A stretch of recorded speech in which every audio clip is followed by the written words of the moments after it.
أعوذ بالله من الشيطان الرجيم. بسم الله الرحمن الرحيم.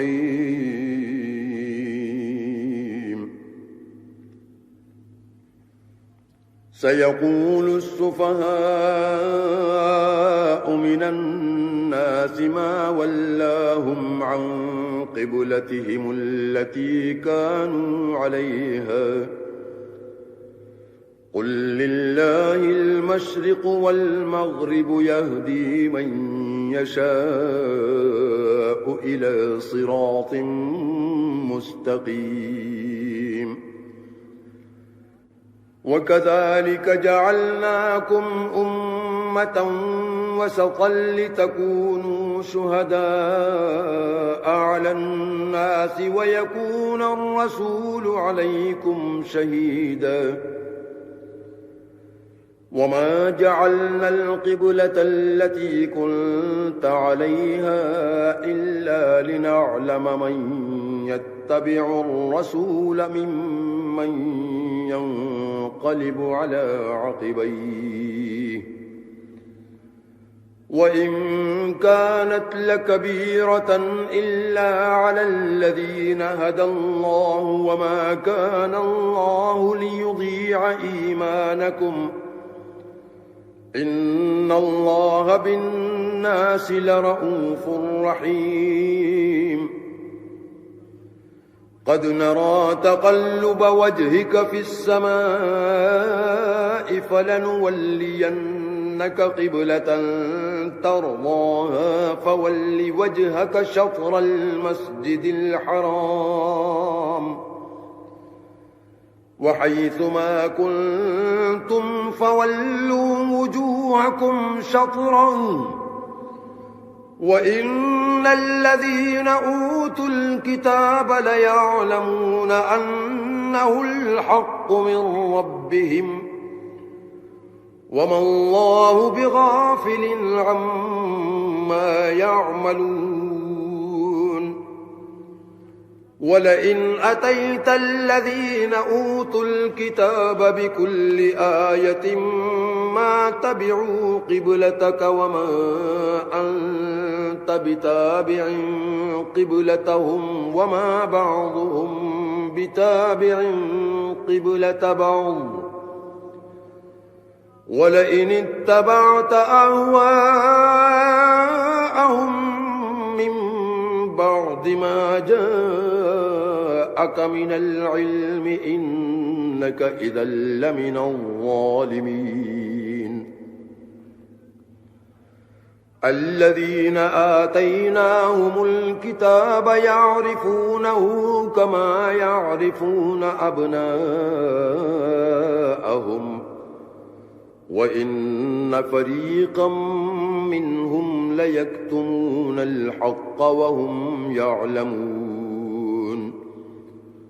الحق من ربك فلا تكونن من الممترين. ولكل وجهة هو موليها فاستبقوا الخيرات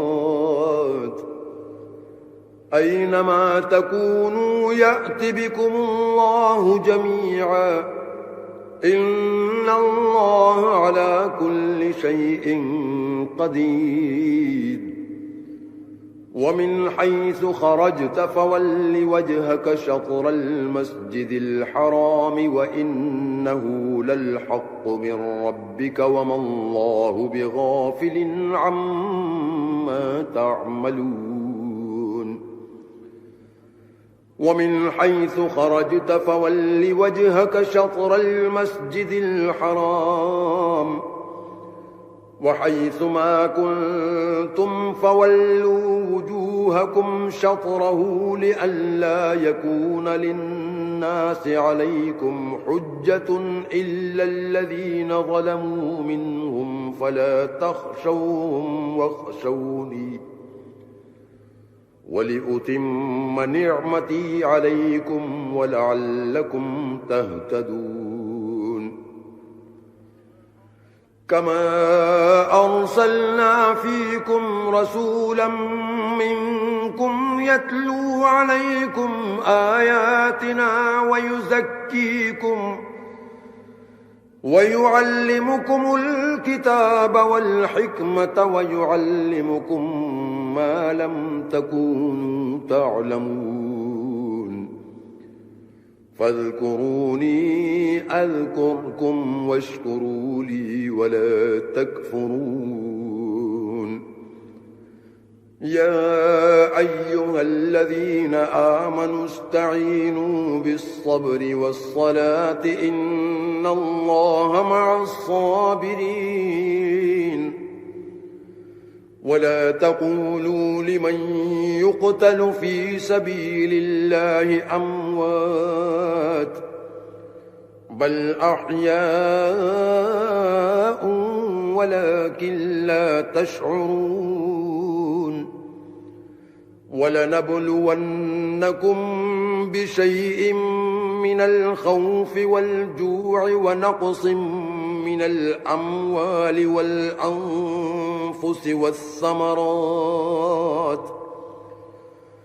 وبشر الصابرين الذين إذا أصابتهم مصيبة قالوا إنا لله وإنا إليه راجعون أولئك عليهم صلوات من ربهم ورحمة وأولئك هم المهتدون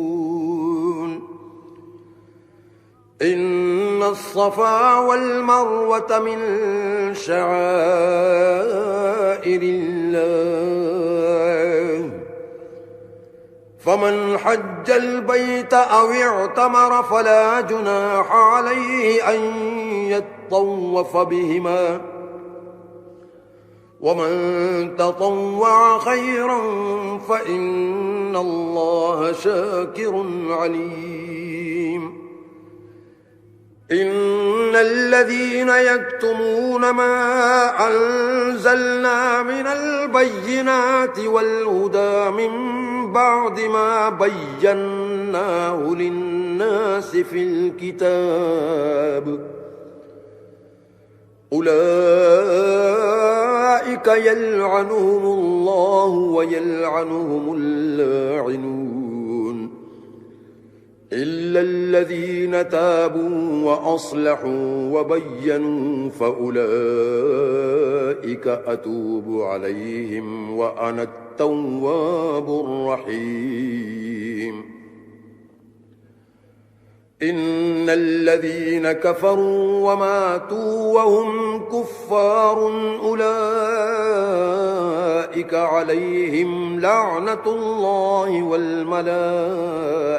والناس أجمعين خالدين فيها لا يخفف عنهم العذاب ولا هم ينظرون وإلهكم إله واحد لا إله إلا هو الرحمن الرحيم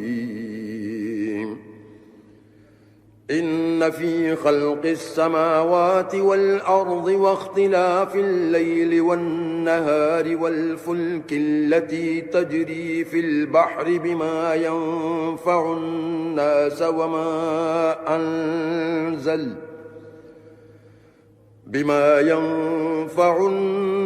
وما أنزل الله من السماء من ماء فأحيا به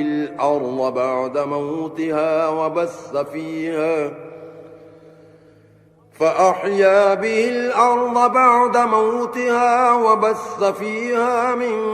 كل دابة وتصريف الرياح والسحاب المسخر بين السماء والأرض لآيات لقوم يعقلون ومن الناس من يتخذ من دون الله أندادا يحبونهم كحب الله والذين آمنوا أشد حبا لله ولو يرى الذين ظلموا إذ يرون العذاب أن القوة لله جميعا وأن الله شديد العذاب إذ تبرأ الذين اتبعوا من الذين اتبعوا ورأوا العذاب وتقطعت بهم الأسباب وقال الذين اتبعوا لو أن لنا كرة فنتبرأ منهم كما تبرأوا منا كذلك يريهم الله أعمالهم حسرات عليهم وما هم بخارجين من النار يا أيها الناس كلوا مما في الأرض حلالا طيبا ولا تتبعوا خطوات الشيطان إنه لكم عدو مبين إنما يأمركم بالسوء والفحشاء وأن تقولوا على الله ما لا تعلمون وإذا قيل لهم اتبعوا ما أنزل الله قالوا بل نتبع ما ألفينا عليه آباءنا أولو كان آباؤهم لا يعقلون شيئا ولا يهتدون ومثل الذين كفروا كمثل الذي ينعق بما لا يسمع إلا دعاء ونداء صم بكم عمي فهم لا يعقلون يا أيها الذين آمنوا كلوا من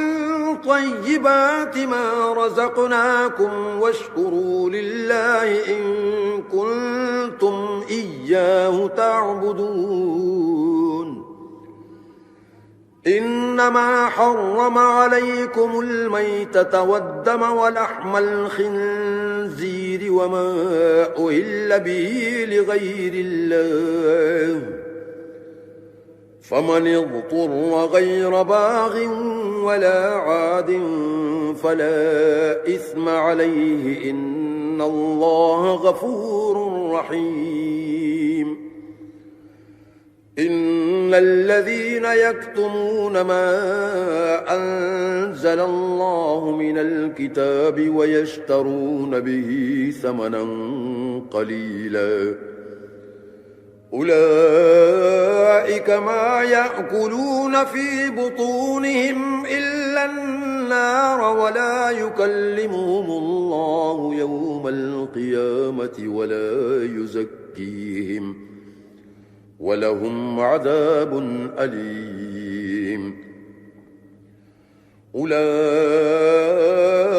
الذين اشتروا الضلالة بالهدى والعذاب بالمغفرة فما أصبرهم على النار ذلك بأن الله نزل الكتاب بالحق وإن الذين اختلفوا في الكتاب لفي شقاق بعيد ليس البر أن تولوا وجوهكم قبل المشرق والمغرب ولكن البر من آمن بالله واليوم الآخر والملائكة والكتاب والنبيين وآتى المال على حبه ذوي القربى واليتامى والمساكين وابن السبيل والسائلين وفي الرقاب وأقام الصلاة وآتى الزكاة والموفون بعهدهم إذا عاهدوا والصابرين في البأساء والضراء وحين البأس أولئك الذين صدقوا وأولئك هم المتقون. يا أيها الذين آمنوا كتب عليكم القصاص في القتلى الحر بالحر والعبد بالعبد والأنثى بالأنثى فمن عفي له من أخيه شيء فاتباع بالمعروف وأداء إليه بإحسان ذلك تخفيف من ربكم ورحمة فمن اعتدى بعد ذلك فله عذاب أليم. ولكم في القصاص حياة يا أولي الألباب لعلكم تتقون. كتب عليكم إذا حضر أحدكم الموت إن ترك خيرا الوصية للوالدين والأقربين بالمعروف حقا على المتقين. فمن بدله بعدما سمعه فإنما إثمه على الذين يبدلونه إن الله سميع عليم. فمن خاف من موص جنفا أو إثما فأصلح بينهم فلا إثم عليه إن الله غفور رحيم.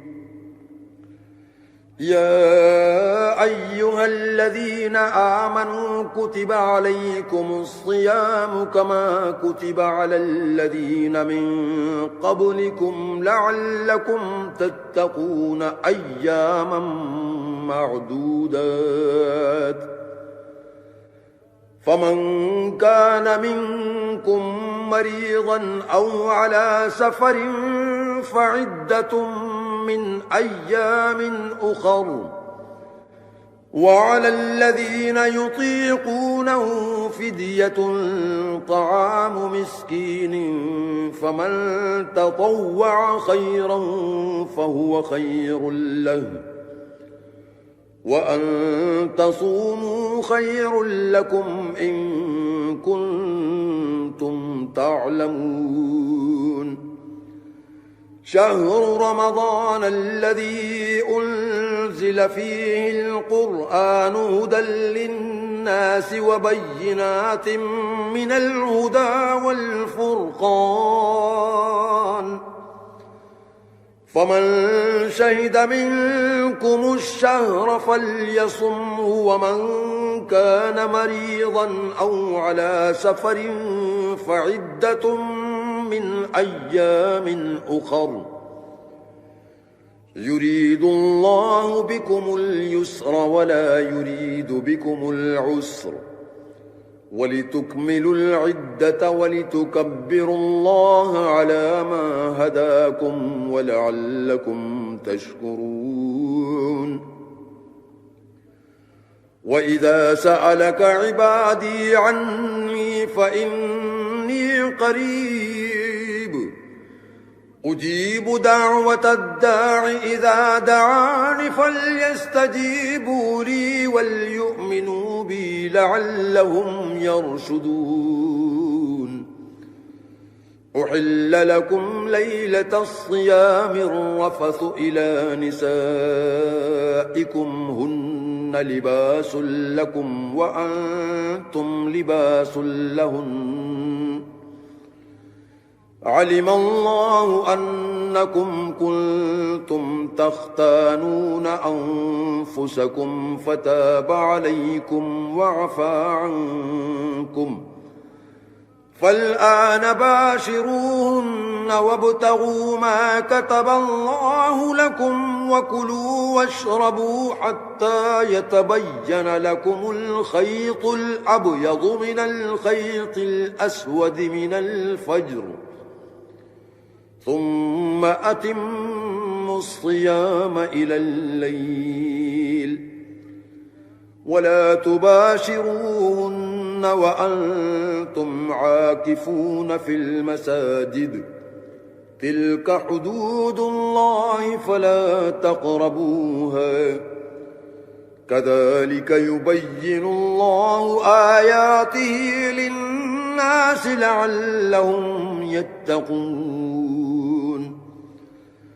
ولا تأكلوا أموالكم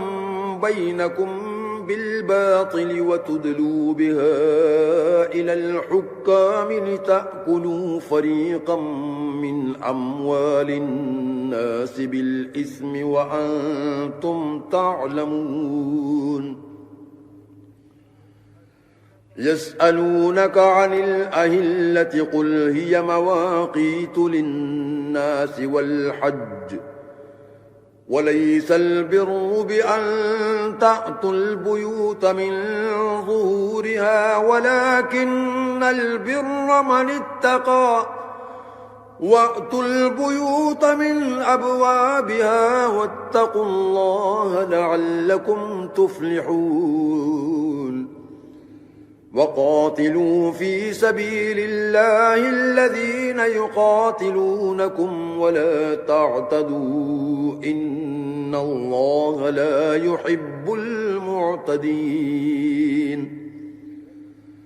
واقتلوهم حيث ثقفتموهم وأخرجوهم من حيث أخرجوكم والفتنة أشد من القتل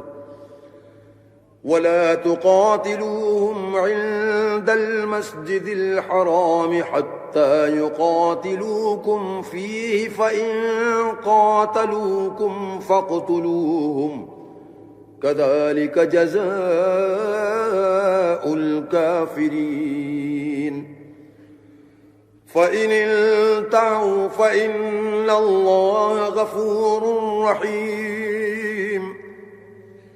وقاتلوهم حتى لا تكون فتنة ويكون الدين لله فإن انتهوا فلا عدوان إلا على الظالمين الشهر الحرام بالشهر الحرام والحرمات قصاص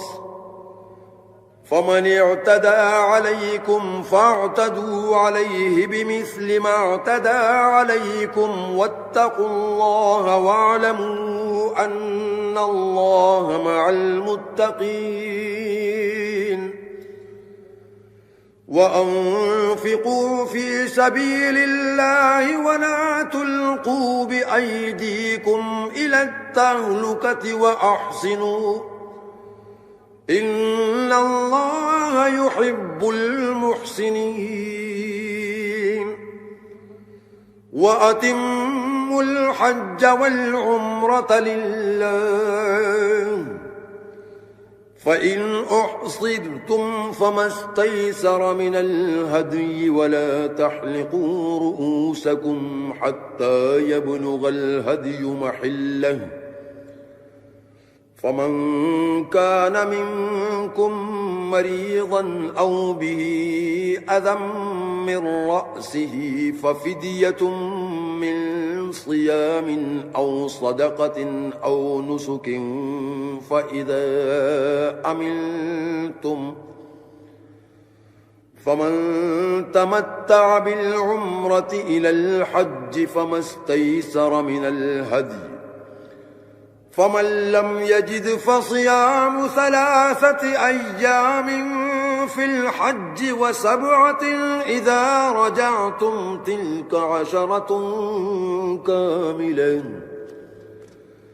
ذلك لمن لم يكن أهله حاضر المسجد الحرام واتقوا الله واعلموا أن الله شديد العقاب الحج أشهر معلومات فمن فرض فيهن الحج فلا رفث ولا فسوق ولا جدال في الحج وما تفعلوا من خير يعلمه الله وتزودوا فإن خير الزاد التقوى واتقون يا أولي الألباب ليس عليكم جناح أن تبتغوا فضلا من ربكم فإذا أفضتم من عرفات فاذكروا الله عند المشعر الحرام واذكروه كما هداكم وإن كنتم من قبله لمن الضالين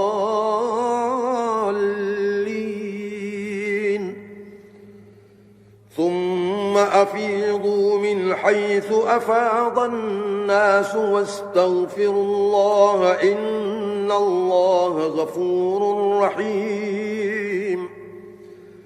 فإذا قضيتم مناسككم فاذكروا الله كذكركم آباءكم أو أشد ذكرًا فمن الناس من يقول ربنا آتنا في الدنيا وما له في الآخرة من خلاق ومنهم من يقول ربنا آتنا في الدنيا حسنة وفي الآخرة حسنة وقنا عذاب النار أولئك لهم نصيب مما كسبوا والله سريع الحساب واذكروا الله في أيام معدودات فمن تعجل في يومين فلا إثم عليه ومن تأخر فلا إثم عليه لمن اتقى واتقوا الله واعلموا أنكم إليه تحشرون ومن الناس من يعجبك قوله في الحياة الدنيا ويشهد الله على ما في قلبه وهو ألد الخصام وإذا تولى سعى في الأرض ليفسد فيها ويهلك الحرث والنسل والله لا يحب الفساد وإذا قيل له اتق الله أخذته العزة بالإثم فحسبه جهنم ولبئس المهاد ومن الناس من يشري نفسه ابتغاء مرضات الله والله رؤوف بالعباد يا أيها الذين آمنوا ادخلوا في السلم كافة ولا تتبعوا خطوات الشيطان إنه لكم عدو مبين فإن زللتم من بعد ما جاءتكم البينات فاعلموا أن الله عزيز حكيم هل ينظرون إلا أن يأتيهم الله في ظلل من الغمام والملائكة وقضي الأمر وإلى الله ترجع الأمور سل بني إسرائيل كم آتيناهم من آية بينة ومن يبدل نعمة الله من بعد ما جاءته فإن الله شديد العقاب زين للذين كفروا الحياة الدنيا ويسخرون من الذين آمنوا والذين اتقوا فوقهم يوم القيامة والله يرزق من يشاء بغير حساب كان الناس أمة واحدة فبعث الله النبيين مبشرين ومنذرين وأنزل معهم الكتاب بالحق ليحكم بين الناس فيما اختلفوا فيه وما اختلف فيه إلا الذين أوتوه من بعد ما جاءتهم البينات بغيا بينهم فهدى الله الذين آمنوا لما اختلفوا فيه من الحق بإذنه والله يهدي من يشاء إلى صراط مستقيم أم حسبتم أن تدخلوا الجنة ولما يأتكم مثل الذين خلوا من قبلكم مستهم البأساء والضراء وزلزلوا حتى يقول الرسول والذين آمنوا معه متى نصر الله ألا إن نصر الله قريب يسألونك ماذا ينفقون قل ما أنفقتم من خير فللوالدين والأقربين واليتامى والمساكين وابن السبيل وما تفعلوا من خير فإن الله به عليم كتب عليكم القتال وهو كره لكم وعسى أن تكرهوا شيئا وهو خير لكم وعسى أن تحبوا شيئا وهو شر لكم والله يعلم وأنتم لا تعلمون يسألونك عن الشهر الحرام قتال فيه قل قتال فيه كبير وصد عن سبيل الله وكفر به والمسجد الحرام وإخراج أهله منه أكبر عند الله والفتنة أكبر من القتل ولا يزالون يقاتلونكم حتى يردوكم عن دينكم إن استطاعوا ومن يرتد منكم عن دينه فيمت وهو كافر فأولئك حبطت أعمالهم في الدنيا والآخرة وأولئك أصحاب النار هم فيها خالدون إن الذين آمنوا والذين هاجروا وجاهدوا في سبيل الله أولئك يرجون رحمة الله والله غفور رحيم يسألونك عن الخمر والميسر قل فيهما إثم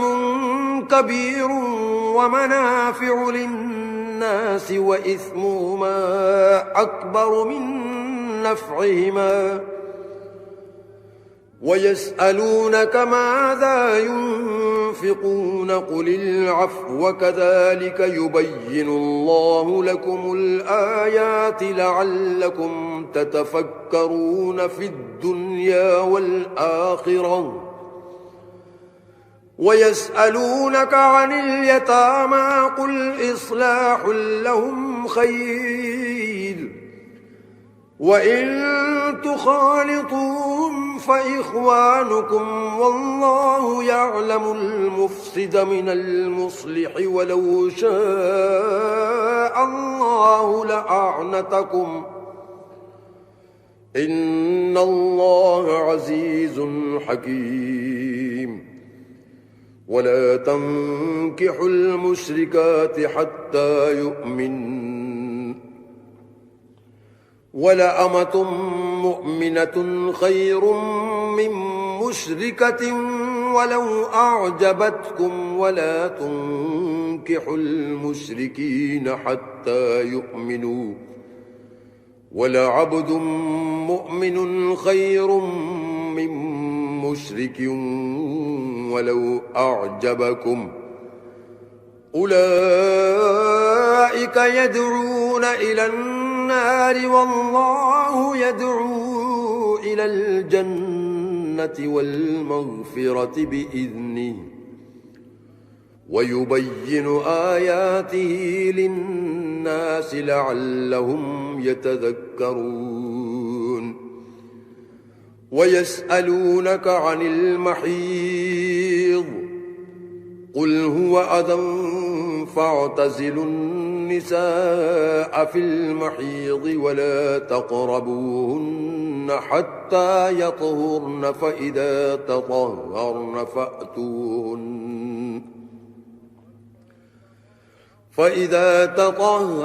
فأتوهن من حيث أمركم الله إن الله يحب التوابين ويحب المتطهرين نساؤكم حرث لكم فأتوا حرثكم أنى شئتم وقدموا لأنفسكم واتقوا الله واعلموا أنكم ملاقوه وبشر المؤمنين ولا تجعلوا الله عرضة لأيمانكم أن تبروا وتتقوا وتصلحوا بين الناس والله سميع عليم لا يؤاخذكم الله باللغو في أيمانكم ولكن يؤاخذكم بما كسبت قلوبكم والله غفور حليم للذين يؤلون من نسائهم تربص 4 أشهر فإن فاءوا فإن الله غفور رحيم وإن عزموا الطلاق فإن الله سميع عليم والمطلقات يتربصن بأنفسهن 3 قروء ولا يحل لهن أن يكتمن ما خلق الله في أرحامهن إن كن يؤمن بالله واليوم الآخر وبعولتهن أحق بردهن في ذلك إن أرادوا إصلاحا ولهن مثل الذي عليهن بالمعروف وللرجال عليهن درجة والله عزيز حكيم. الطلاق مرتان فإمساكم بمعروف أو تسريح بإحسان ولا يحل لكم أن تأخذوا مما آتيتموهن شيئا إلا أن يخافا ألا يقيما حدود الله فإن خفتم ألا يقيما حدود الله فلا جناح عليهما فيما افتدت به تلك حدود الله فلا تعتدوها ومن يتعد حدود الله فأولئك هم الظالمون. فإن طلقها فلا تحل له من بعد حتى تنكح زوجا غيره فإن طلقها فلا جناح عليهما أن يتراجعا إن ظنا أن يقيما حدود الله وتلك حدود الله يبينها لقوم يعلمون. وإذا طلقتم النساء فبلغن أجلهن فأمسكوهن بمعروف أو سرحوهن بمعروف ولا تمسكوهن ضرارا لتعتدوا ومن يفعل ذلك فقد ظلم نفسه ولا تتخذوا آيات الله هزوا واذكروا نعمة الله عليكم وما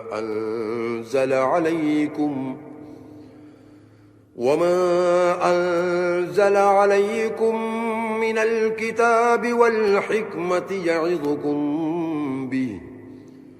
واتقوا الله واعلموا أن الله بكل شيء عليم. وإذا طلقتم النساء فبلغن أجلهن فلا تعضلوهن أن ينكحن أزواجهن إذا تراضوا بينهم بالمعروف ذلك يوعظ به من كان منكم يؤمن بالله واليوم الآخر ذلكم أزكى لكم وأطهر والله يعلم وأنتم لا تعلمون. والوالدات يرضعن أولادهن حولين كاملين لمن أراد أن يتم الرضاعة وعلى المولود له رزقهن وكسوتهن بالمعروف لا تكلف نفس إلا وسعها لا تضار والدة بولدها ولا مولود له بولده وعلى الوارث مثل ذلك فإن أرادا فصالا عن تراض منهما وتشاور فلا جناح عليهما وإن أردتم أن تسترضعوا أولادكم فلا جناح عليكم إذا سلمتم ما آتيتم بالمعروف واتقوا الله واعلموا أن الله بما تعملون بصير. والذين يتوفون منكم ويذرون أزواجا يتربصن بأنفسهن 4 أشهر وعشرا فإذا بلغن أجلهن فلا جناح عليكم فيما فعلن في أنفسهن بالمعروف والله بما تعملون خبير. ولا جناح عليكم فيما عرضتم به من خطبة النساء أو أكننتم في أنفسكم علم الله أنكم ستذكرونهن ولكن لا تواعدوهن سرا إلا أن تقولوا قولا معروفا ولا تعزموا عقدة النكاح حتى يبلغ الكتاب أجله واعلموا أن الله يعلم ما في أنفسكم فاحذروه واعلموا أن الله غفور حليم. لا جناح عليكم إن طلقتم النساء ما لم تمسوهن أو تفرضوا لهن فريضة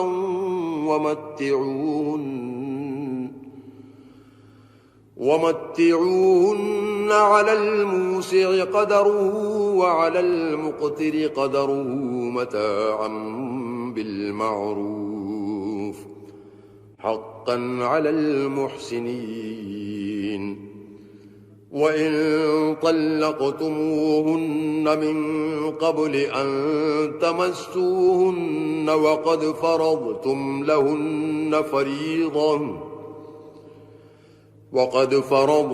لهن فريضة فنصف ما فرضتم إلا أن يعفون أو يعفو الذي بيده عقدة النكاح وأن تعفوا أقرب للتقوى ولا تنسوا الفضل بينكم إن الله بما تعملون بصير. حافظوا على الصلوات والصلاة الوسطى وقوموا لله قانتين. فإن خفتم فرجالا أو ركبانا فإذا أمنتم فاذكروا الله كما علمكم ما لم تكونوا تعلمون. والذين يتوفون منكم ويذرون أزواجا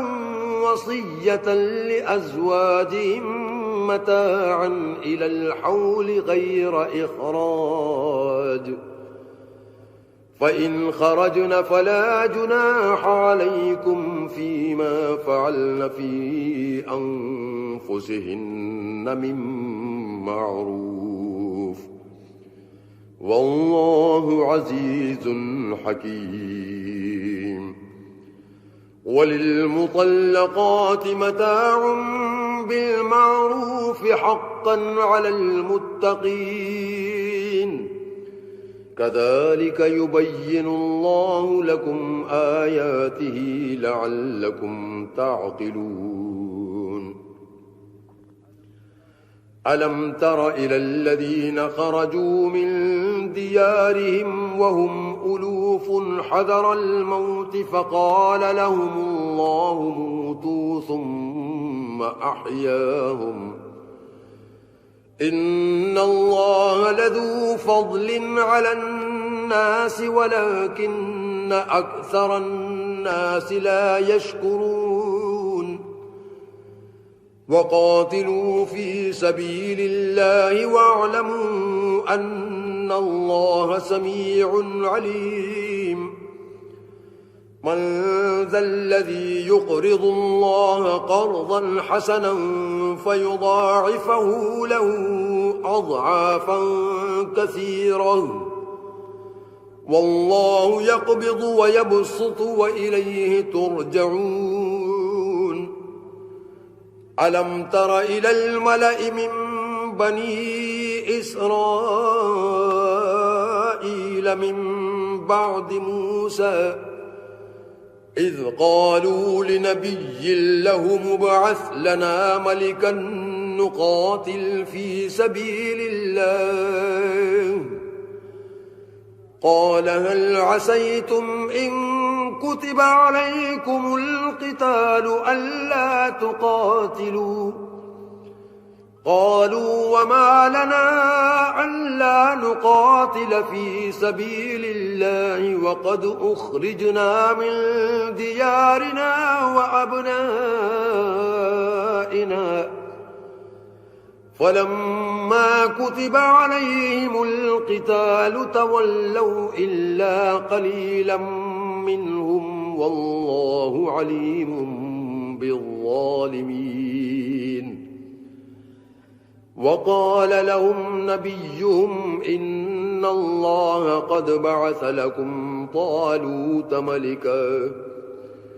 قالوا أنى يكون له الملك علينا ونحن أحق بالملك منه ولم يؤت سعة من المال قال إن الله اصطفاه عليكم وزاده بسطة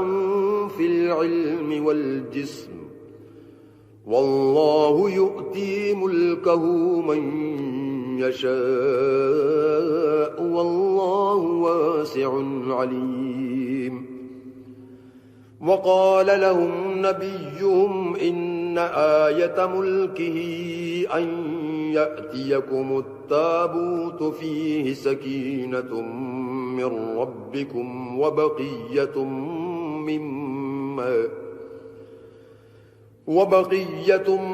مما ترك آل موسى وآل هارون تحمله الملائكة إن في ذلك لآية لكم إن كنتم مؤمنين فلما فصل طالوت بالجنود قال إن الله مبتليكم بنهر فمن شرب منه فليس مني ومن لم يطعمه فإنه مني إلا من اغترف غرفة بيده فشربوا منه إلا قليلا منهم فلما جاوزه هو والذين آمنوا معه قالوا لا طاقة لنا اليوم بجالوت وجنوده قال الذين يظنون أنهم ملاقو الله كم من فئة قليلة غلبت فئة كثيرة بإذن الله والله مع الصابرين ولما برزوا لجالوت وجنوده قالوا ربنا أفرغ علينا صبرا وثبت أقدامنا وانصرنا على القوم الكافرين فهزموهم بإذن الله وقتل داود جالوت وآتاه الله الملك والحكمة وعلمه مما يشاء ولولا دفع الله الناس بعضهم ببعض لفسدت الأرض ولكن الله ذو فضل على العالمين تلك آيات الله نتلوها عليك بالحق وإنك لمن المرسلين أعوذ بالله من الشيطان الرجيم